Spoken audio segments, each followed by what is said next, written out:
4 দফার যুগপথ আন্দোলনে অচলাবস্থা সৃষ্টির আশঙ্কা। 5 দাবিতে আন্দোলন ঘোষণা জামায়াতের, জানানো হলো তারিখ। তরুণরা সক্রিয় থাকলে দেশের কোনো সমস্যা অমীমাংসিত থাকতে পারে না, বললেন প্রধান উপদেষ্টা। ষষ্ঠ থেকে স্নাতক পর্যন্ত শিক্ষার্থীদের চিকিৎসা অনুদান দেবে সরকার। যশোরের পৃথক সড়ক দুর্ঘটনায় পুলিশ কর্মকর্তা সহ নিহত 4। ইসরায়েলের বিরুদ্ধে এবার ইসলামী সামরিক জোট গঠনের আহ্বান ইরাকের। দর্শক, শুনছিলেন দিনের খবরের প্রধান প্রধান শিরোনাম, এবার বিস্তারিত। তার আগে আমাদের ইউটিউব চ্যানেল সাবস্ক্রাইব করুন এবং সব খবর পেতে ফেসবুক পেজ ফলো করে রাখার পাশাপাশি ওয়েবসাইট ভিজিট করুন। অবিলম্বে জুলাই সনদের বাস্তবায়ন সহ 4 দফা দাবি আদায়ে কয়েকটি দলের যুগপথ কর্মসূচি ঘিরে দেশে একটি অস্থিতিশীল পরিবেশ ও রাজনৈতিক অচলাবস্থা তৈরি হতে পারে। গতকাল রোববার সচিবালয়ে স্বরাষ্ট্র মন্ত্রণালয়ে আইন শৃঙ্খলা সংক্রান্ত কোর কমিটির সভায় এমন আশঙ্কার কথা বলা হয়। বৈঠক সংশ্লিষ্ট সূত্রের বরাত দিয়ে প্রথম আলো এমন খবর জানিয়েছে। প্রতিবেদন অনুসারে একটি গোয়েন্দা সংস্থার প্রধান বৈঠকে কয়েকটি রাজনৈতিক দলের যুগপথ আন্দোলনে নামার প্রসঙ্গটি তোলেন। তিনি বলেন, জুলাই জাতীয় সনদ সহ সংশ্লিষ্ট অন্য বিষয়গুলোতে সমঝোতা না হলে রাজনৈতিক অচলাবস্থা তৈরি হতে পারে, অবরোধের মতো পরিস্থিতিতেও তৈরি হতে পারে। আলোচিত একটি দল এই আন্দোলনে নেই বললেও শেষ সময়ে তারাও যুক্ত হতে পারে। তখন একটি বৃহৎ রাজনৈতিক দল একা হয়ে পড়ার সম্ভাবনা রয়েছে। বৈঠকে সাম্প্রতিক সময়ে রাজধানীর বিভিন্ন এলাকায় আওয়ামী লীগ ও নিষিদ্ধ ছাত্রলীগের ঝটিকা মিছিল বেড়ে যাওয়ার বিষয়টি নিয়ে আলোচনা হয়। বৈঠকে একটি সংস্থার প্রতিনিধি বলেন, ফ্যাসিবাদ বিরোধী শক্তির মধ্যে ফাটল ধরার সুযোগ নিচ্ছে কার্যক্রম নিষিদ্ধ একটি দল। বিশেষ করে ডাকসু নির্বাচনকে কেন্দ্র করে ফ্যাসিবাদ বিরোধী শক্তির মধ্যে অনৈক্য প্রকট আকার ধারণ করেছে। আগে ঝটিকা মিছিল দেখলে ফ্যাসিবাদ বিরোধী শক্তি প্রতিরোধ করার চেষ্টা করত, যেটা এখন কমে গেছে। এতে করে ঢাকায় বিভিন্ন এলাকায় মিছিলের প্রবণতা বাড়ছে। ওই কর্মকর্তা আরও বলেন, ঝটিকা মিছিলে যারা আসছে তাদের বেশিরভাগই ঢাকার বাইরে বরগুনা, বরিশাল, গোপালগঞ্জ সহ বিভিন্ন জেলা থেকে আসছে বলে তার তথ্য পাচ্ছেন। জামায়াতে ইসলামীর পক্ষ থেকে পিআর পদ্ধতি সহ 5 দফা দাবিতে নতুন কর্মসূচি ঘোষণা করা হয়েছে। আজ দলটির পক্ষ থেকে এই কর্মসূচির ঘোষণা দেওয়া হয়। দলটির নেতাদের বরাতে জানানো হয়েছে, পিআর পদ্ধতির বাস্তবায়ন, জাতীয় পার্টি ও 14 দলের নিষিদ্ধকরণ সহ 5 দফা দাবি আদায়ের লক্ষ্যে আগামী 18, 19 ও 26 সেপ্টেম্বর দেশব্যাপী বিক্ষোভ কর্মসূচি পালন করবে জামায়াত।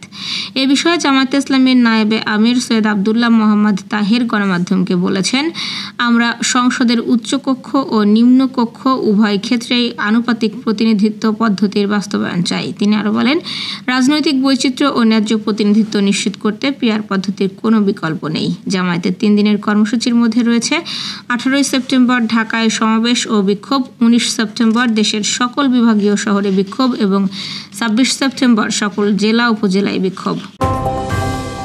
অন্তর্বর্তী সরকারের প্রধান উপদেষ্টা অধ্যাপক ডক্টর মোহাম্মদ ইউনূস বলেছেন, আমি যুব সমাজের প্রত্যেক সদস্যকে আহ্বান জানাই, তোমাদের মেধা, শক্তি এবং সৃজনশীলতা দিয়ে সমাজের ও দেশের উন্নয়নে ভূমিকা রাখো। তোমাদের সাফল্য কেবল ব্যক্তিগত অর্জনে সীমাবদ্ধ না রেখে অন্যদের জন্য অনুকরণীয় দৃষ্টান্ত হোক। তিনি আরও বলেন, আমি বিশ্বাস করি তরুণরা সক্রিয় থাকলে দেশের কোনো সমস্যায় আর অমীমাংসিত থাকতে পারে না।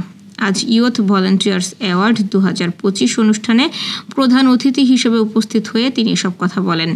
তরুণরা দেশের চালিকা শক্তি উল্লেখ করে প্রধান উপদেষ্টা বলেন, আমি দৃঢ়ভাবে বিশ্বাস করি যখন একটি দেশের যুব সমাজ সক্রিয় থাকে, উদ্যমী এবং উদ্ভাবনী শক্তিতে বলীয়ান হয়, তখন কোনো প্রতিবন্ধকতাই তাদের অগ্রযাত্রাকে থামিয়ে রাখতে পারে না। তরুণরাই 24-এর গণ অভ্যুত্থানে নেতৃত্ব দিয়েছে, তারাই যুগে যুগে এই দেশের ইতিহাস রচনা করেছে। দুর্ঘটনায় গুরুতর আহত দরিদ্র ও মেধাবী শিক্ষার্থীদের চিকিৎসা অনুদান দেবে প্রধানমন্ত্রীর শিক্ষা সহায়তা ট্রাস্ট। এই জন্য অনলাইনে আবেদন করতে হবে। আগামী 31 অক্টোবর রাত 12টায় আবেদনের শেষ সময়। ষষ্ঠ থেকে স্নাতক ও সমমান পর্যায়ের শিক্ষার্থীরা অনুদান হিসেবে 10,000 থেকে 50,000 টাকা পর্যন্ত পেতে পারবেন। শিক্ষা মন্ত্রণালয়ের মাধ্যমিক ও উচ্চশিক্ষা বিভাগ থেকে আদেশটি প্রকাশ করা হয়েছে। ট্রাস্টের বিজ্ঞপ্তিতে বলা হয়েছে, দুর্ঘটনায় গুরুতর আহত, দরিদ্র ও মেধাবী শিক্ষার্থীরা অনলাইনে তার চিকিৎসা মেয়াদে একবার চিকিৎসা অনুদানের জন্য আবেদন করতে পারবেন।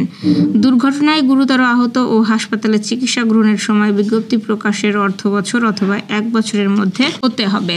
এছাড়াও অনলাইনে আবেদন করার সময় শিক্ষার্থী বা পিতামাতার নিজ ব্যাংক হিসাব, মোবাইল নম্বর ও উল্লেখ করতে হবে। ব্যাংক হিসাবের প্রমাণ হিসেবে চেকের পাতা বা ব্যাংক স্টেটমেন্ট অনলাইনে আপলোড করতে হবে। শুধুমাত্র পিতামাতার মৃত্যু বা অনুপস্থিতিতে আইনগত অভিভাবকের ব্যাংক হিসাব নম্বর ব্যবহার করা যাবে। আবেদন প্রাপ্তির 3 থেকে 4 মাস পর অর্থ পাঠানো হয়। শিক্ষার্থী চিকিৎসা অনুদানের জন্য নির্বাচিত হলে তার মোবাইল নম্বরে SMS এর মাধ্যমে জানিয়ে দেওয়া হবে। যশোরে কয়েক ঘন্টার ব্যবধানে সড়ক দুর্ঘটনায় নিহত হয়েছে 4 জন। রোববার রাত 11:15টার দিকে বাঘারপাড়া উপজেলার ভাঙ্গুড়া বাজার এলাকায় দাঁড়িয়ে থাকা বাস বোঝাই ট্রাকে বাসের ধাক্কায় পুলিশ কর্মকর্তা সহ 3 জন নিহত হন। নিহতরা হলেন নড়াইল লোহাগাড়া থানাধীন লাহুরিয়া তদন্ত কেন্দ্রের উপপরিদর্শক ও যশোরের বাঘারপাড়া পুকুরিয়া গ্রামের নিশিকান্ত আঢ্যের ছেলে নিক্কন আঢ্য, যশোর সদরের বসুন্দিয়া এলাকার আহমদ আলীর ছেলে আক্তার হোসেন এবং যশোর শহরতলির ভেকুটিয়া এলাকার আব্দুল মজিদের ছেলে আবু জাফর। তিনি স্বেচ্ছাসেবক দল কেন্দ্রীয় সংসদের সাবেক সহ-সাধারণ সম্পাদক ছিলেন।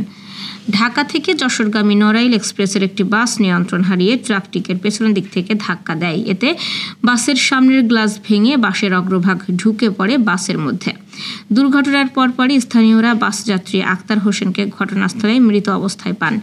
আশঙ্কাজনক অবস্থায় যশোরের আরেক যাত্রী আবু জাফর ও পুলিশ কর্মকর্তা নিক্কন আঢ্যকে যশোর জেনারেল হাসপাতালে নিয়ে যান উদ্ধারকারীরা। হাসপাতালে নিয়ে আসার পর আবু জাফরকে চিকিৎসক মৃত ঘোষণা করেন। পুলিশ কর্মকর্তা নিক্কনকে উন্নত চিকিৎসার জন্য ঢাকায় পাঠানো হয়, কিন্তু তার শারীরিক অবস্থার অবনতি হলে পথেই নড়াইল সদর হাসপাতালে নেওয়া হয়। সেখানে তাকে মৃত ঘোষণা করেন চিকিৎসক। এদিকে আজ ভোরে যশোরের ঝিকরগাছার পারবাজার এলাকায় বাস ও পিকআপের মুখোমুখি সংঘর্ষে পিকআপ চালক নিহত হয়েছেন। নিহত ব্যক্তির নাম রুহুল কুদ্দুস। তিনি ঝিকরগাছার বাকড়া ইউনিয়নের আলীপুর গ্রামের মৃত নেছার আলীর ছেলে। ফিলিস্তিনের গাজায় দীর্ঘ 23 মাসেরও বেশি সময় ধরে চলমান আগ্রাসন এবং কাতারে চালানো সাম্প্রতিক হামলার জবাব দিতে ইসরায়েলের বিরুদ্ধে এবার ইসলামিক সামরিক জোট গঠনের আহ্বান জানিয়েছে ইরাকের প্রেসিডেন্ট মোহাম্মদ শিয়া আল সুদানি।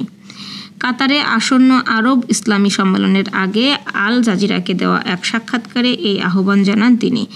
আজ সাক্ষাৎকারটি প্রকাশ করা হয়। ইরাকের প্রধানমন্ত্রী বলেন, গত মঙ্গলবার দোহায় ইসরায়েলের হামলায় 5 হামাস নেতা ও একজন কাতারি নিরাপত্তা কর্মকর্তা নিহত হয়েছেন। ইসরায়েলের এই হামলা আন্তর্জাতিক আইনের একটি ভয়াবহ লঙ্ঘন। এটি প্রমাণ করে যে ইসরায়েলের কর্মকাণ্ড সমগ্র অঞ্চলের নিরাপত্তার জন্য হুমকি। দর্শক, এই ছিল দুপুরের আয়োজন। রাতের খবর দেখার আমন্ত্রণ রইল। সেই সঙ্গে এতক্ষণ সাথে থাকার জন্য ধন্যবাদ।